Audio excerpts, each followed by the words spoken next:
Hello বন্ধুরা, good morning. তোমরা সবাই কেমন আছো? আশা করি অনেক অনেক ভালো আছো, সুস্থ আছো, আর আমরাও ভালো আছি।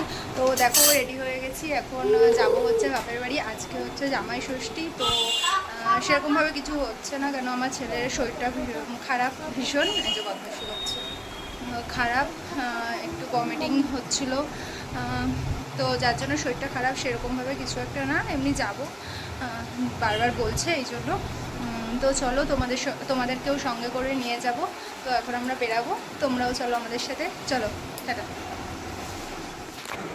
আর এদিকে আমরা ফলের দোকানে চলে এসেছি। সেরকম কিছু না, জাস্ট একটু ফল নেব, নিয়েই চলে যাব, কারণ সেরকম কিছু কেনাকাটা করতে পারিনি, যেহেতু বললাম যে ছেলের শরীরটা ভালো না।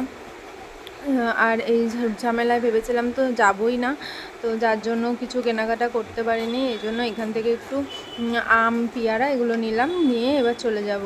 আর আমার ব্যাগের মধ্যে দেখতে পাচ্ছ, এর মধ্যে গোপাল আছে, আর আমার ছেলের দু একটা জামা প্যান্ট আছে, এই নিয়ে এখন আমরা যাচ্ছি। তো চলো, তোমাদের সাথেও আমরা ফল কেনাটা শেয়ার করলাম ফলের দোকানে এসে। আর আজকে যা ফলের দাম, বাবা, হাত দেওয়া যাচ্ছে না। তো আমার ফল কেনা হয়ে গেছিলো, আর 50 টাকা ফিরেছে। এই জন্য আমি বললাম কি, ওটা দিয়ে জাম দিয়ে দাও, এই জন্য আবার দাঁড়িয়ে পড়লাম জামটা নেব বলে। আর জামগুলো এত মিষ্টি ছিল, মানে কি বলবো, একটুও কষ ছিল না জামগুলোতে, কিন্তু নরম হয়ে গেছিলো জামগুলো গরমে। তো চলো, তো আজকের ভিডিওটা তোমরা দেখতে থাকো, নো স্কিপ করে। আর পাশে থাকা বেল আইকনটি অবশ্যই প্রেস করে দিও, আর আমার চ্যানেলটা ঝটাপট সাবস্ক্রাইব করে নাও। চলো, এদিকে আমরাও যাই তোমাদের সঙ্গে শেয়ার করতে করতে। আর এদিকে বাইকে উঠে পড়েছি, উঠে এখন আমরা যাচ্ছি হলো বাপের বাড়িতে। তো ওই জন্য, আর আমার হাজব্যান্ড আমাদেরকে ওখানে নামিয়ে দিয়ে, ওর ডিউটি আছে, ও ডিউটি যাবে, কারণ ওর আজকে ছুটি দেয়নি, যার জন্য এই জন্য ও ডিউটির ড্রেস পরা রয়েছে।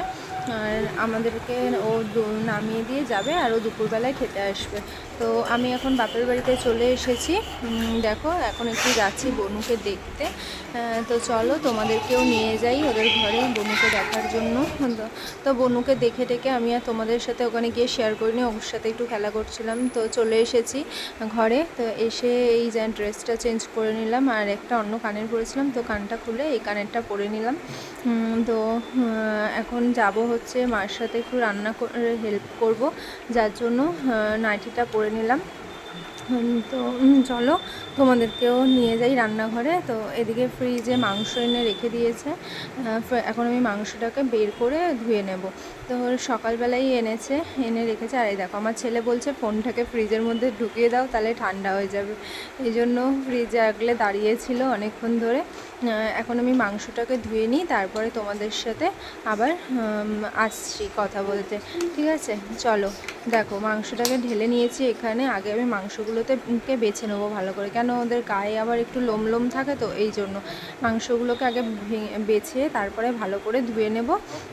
ধুয়ে নিয়ে তারপর আমি একটা নুন, হলুদ, তারপরে সর্ষের তেল, শুকনো লঙ্কার গুঁড়ো, এগুলো দিয়ে ভালো করে মেখে রাখবো। এই যে মেখে রেখে দিয়েছি এখানে আমি। তো চলো, মা এদিকে দেখো ভাত বসিয়ে দিয়েছে, ভাত ফুটেও গেছে। আর এদিকে আমরা কেটেছে ডাল করবে বলে, আমরা দিয়ে ডাল হবে। আর এই যে এদিকে ডাল হচ্ছে। আর এই দেখো, পুচি চলে এসেছে। পুচি এসে দেখছে ফোনের দিকে কি করছে সবাই।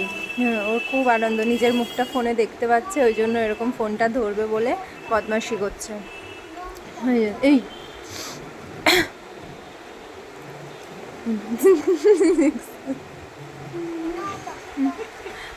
এরপরে আমি সবজি কাটতে বসে পড়েছি।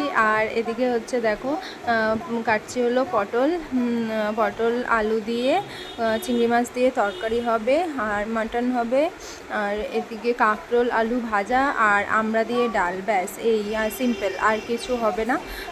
যার জন্য আমি ফটাফট করে সবজিগুলো কেটে দিচ্ছি। মাও কেটেছে কিছুটা, আমিও কেটে দিচ্ছি। আর এই যে আমার ছেলে আসছে বারবার করে ফোনটা নেবে বলে, আর মা ওদিকে ওগুলো রান্না করছে, ডাল, ভাত, কাঁকরোল ভাজা, ডাল, এগুলো করবে। আর আমি করব হচ্ছে মাটনটা, আর পটল চিংড়ি, এই দুটো আমি করব। এই জন্য আগে সব গুছিয়ে নিচ্ছি, তারপরে একেবারে রান্না করবো। আর ওদিকে মা ততক্ষণ ওগুলো করে নিক সব, তাড়াতাড়ি হয়ে যাবে, হয়েই এসেছে সব মোটামুটি। আর এই দুটো করলেই হয়ে যাবে। তো চলো, তোমরা ভিডিওটা দেখতে থাকো, আমাদের সঙ্গে থাকো। আর যা গরম পড়েছে মানে কি বলবো, গরমে নাজেহাল অবস্থা হয়ে গেছে। সারা দিন এত গরম, সকাল থেকেই পুরো গরমে মানে সিদ্ধ হয়ে যাওয়ার মতো হচ্ছে এরকম। তো এই গরমের মধ্যে আর বেশি কিছু এই জন্য আয়োজন করা হলো না, আমরা মানে সিম্পল এমনি। আর আমার হাজব্যান্ড তো বললাম এমনি কাজে গেছে, তো কেউ নেই বাড়িতে সেরকম। আর আমার পিসামশাইয়ের আসার কথা আছে, তো পিসামশাই কখন আসবে জানি না। তো চলো, আর আমার কাকা কাকি এরা আমরা সবাই আজকে একসাথেই খাওয়া দাওয়া করব। আর পিসিও আসবে, পিসি হচ্ছে ডাক্তার দেখাতে গেছে, তো ওখান থেকে একেবারে আসবে।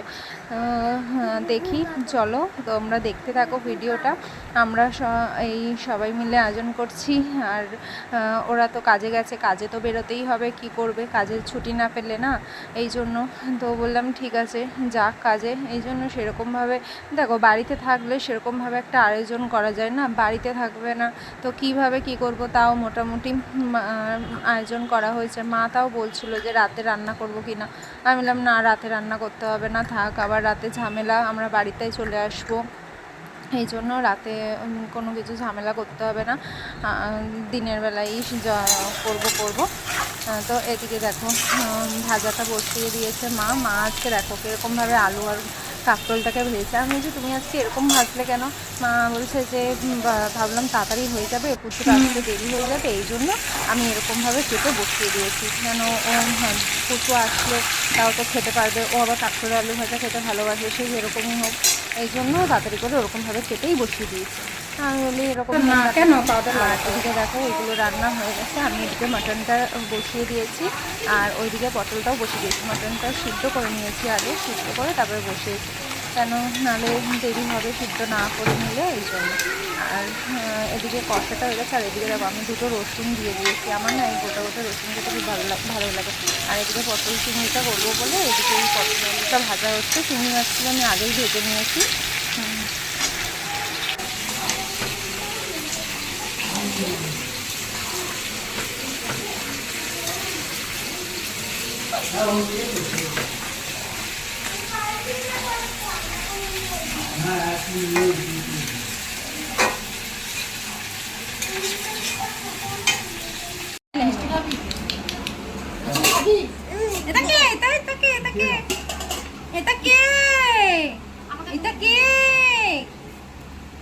শোনো, তোমাকে ভাত দেয়নি? এই যে তোমাকে ভাত দেয়নি, কি করবে বুঝতে পারছে না। ছোটটার গায়ে পা লাগবে।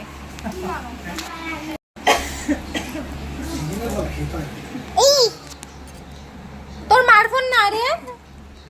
আর আমি এদিকে রান্নাবান্না কমপ্লিট করে স্নান করে দেখো পুজো দিতে চলে এসেছি। গোপুদেরকে স্নান করানো হয়ে গেছে, জামা প্যান্ট পরানোও হয়ে গেছে, সব ওদের সাজানো হয়ে গেছে। এই যে আর চলো তোমাদের সাথে শেয়ার করি আজকে আমি পুজোটা কীভাবে দিই। তো জানো, রান্না করতে করতে একটা দুঃসংবাদ শুনতে পেলাম, যেটা যার জন্য মানে মনটা খারাপই হয়ে গেল পুরো। মানে খাওয়া দাওয়ার ইচ্ছা, আনন্দ করার ইচ্ছাটা সবই নষ্ট হয়ে গেল। যতই যাই হোক, মানুষ দূরে থাকুক আর চেনা মানুষের কিছু হলে মানে মনটা খারাপই লাগে না, যার জন্য মানুষটা চলে গেল এত অল্প বয়সে। এই জন্য না শুনে মনটা খুব খারাপ হয়ে গেল। আমার দিদির দেওর মারা গেছে, এইটা শুনে মানে খুবই খারাপ লাগছে। মানে কি বলবো, আমার ছোটোবেলায় মানে আমাদেরকে খুব ভালোবাসতো জানো তো, শুনে এই জন্য। যাই হোক, কিন্তু কি করব, যেতে তো পারবো না। আর হচ্ছে আমার ছোট বাচ্চা আছে, দেখতে যেতেও পারবো না। এই জন্য কি করব, এখান থেকেই শুনছি খবর বসে বসে। আর এদিকে আমার হাজব্যান্ড এসে ও খেয়ে চলেও গেছে, তোমাদের সাথে শেয়ার করতে পারিনি। এদিকে বাবা খেয়ে দিয়ে যাবে দেখতে, আর মা যাবে কিনা বলতে পারছি না। আর আমার পিসির যে আসার কথা ছিল, বলেছিলাম, আমার পিসি ওখানে গেছে, এখন আর আসবে কিনা জানি না, আসবে না মনে হয়।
আর আমার পুজো কমপ্লিট হয়ে গেছে, পুজো কমপ্লিট করে দেখো এদিকে আমরা খাওয়া দাওয়া করতে বসে পড়েছি। আর আমার ছেলেকে আগেই খাইয়ে নিয়েছি, তোমাদের সাথে শেয়ার করা হয়নি।